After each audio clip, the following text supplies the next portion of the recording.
I'm back with another video. Now, like I said in my previous video, this is going to be a 3-part series on 3 different things that happened to me and Josiah, or Josiah and I, while I was breastfeeding him. The first thing that happened, I shared in my other video. If you haven't seen it, make sure you go and watch it. He was tongue-tied and they had to snip it. The next thing that I want to talk about for part 2 was the fact that he had thrush. Some people pronounce it as thrush, some people pronounce it as thrash. If you pronounce it a different way, it's all the same thing. It's an overproduction of yeast. I've heard it can come from a baby with a dirty bottle.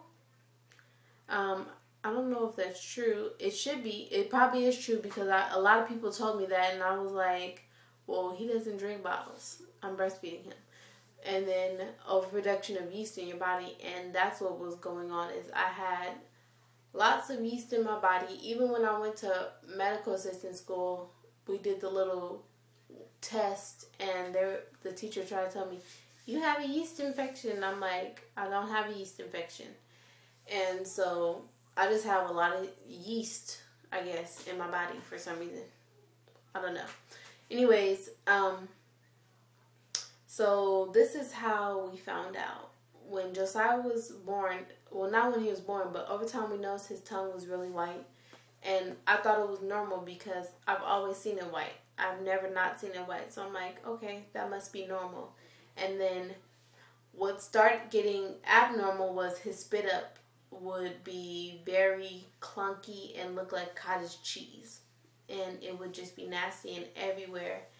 And the reason why the lactation consultant said she didn't notice it at first is because we were really focused on that. We were focused on him being tongue-tied. And we've always seen him with the white tongue, so we've always thought it was normal until I started telling her the other symptoms, and she's telling me, you know, he might have thrush, so you might want to go get that checked out. So we went to the doctor, and that's what they said he had, and they gave him medicine for it. They gave him this medicine, nystatin ointment, and this wasn't for his mouth. This was for his diaper area because he got a bad rash from the yeast just coming out of everywhere, I guess. And so I had to rub that on him. And for me, I use Micamzole, and I wouldn't automatically put him on the breast. I would take a baby wipe and make sure I wipe it all off before I put him on the breast because I didn't want to do him any harm. Now, for me, it was horrible. And when I say horrible, it was horrible. And you moms out there that have experienced this, you know. Like, when I just opened this, but I would use a breast pad.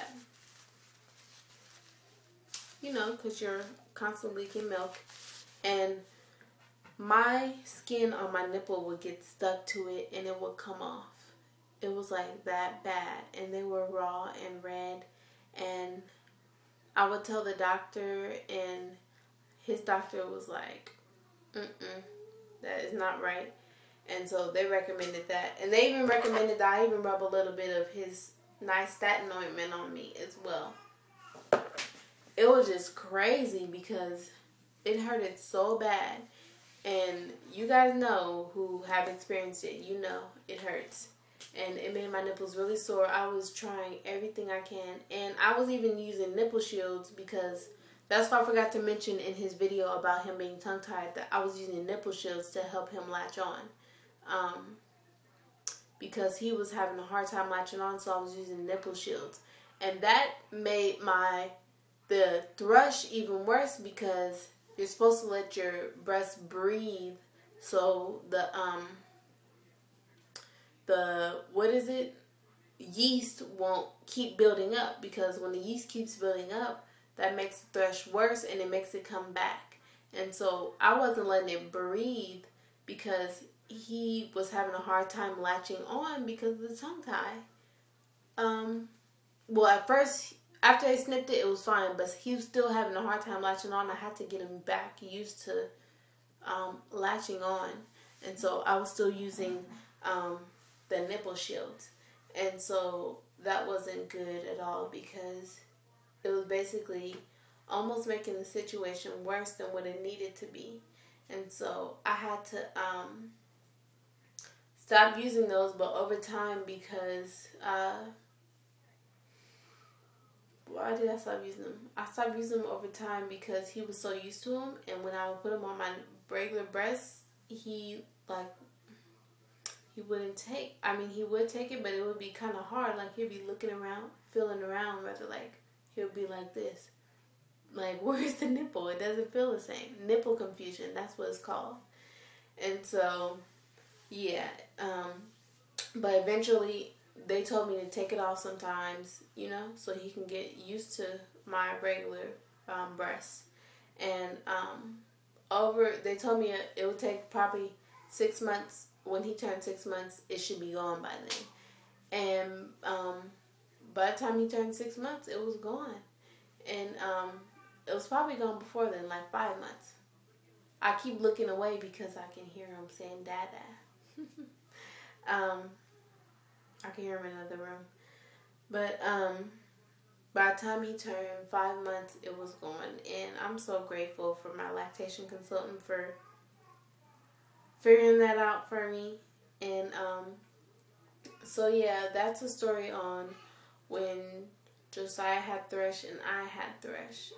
It wasn't a pleasant experience, and it made me, I didn't want to give up because I had a plan. I didn't want an epidural, and I ended up getting an epidural, and I was like, I wanted to breastfeed, so I was like, I'm going to do whatever I can to breastfeed, because I didn't follow my first plan with the epidural situation, but I want to make sure I breastfeed and give the baby, my child, the best thing he can have, no matter what I have to go through.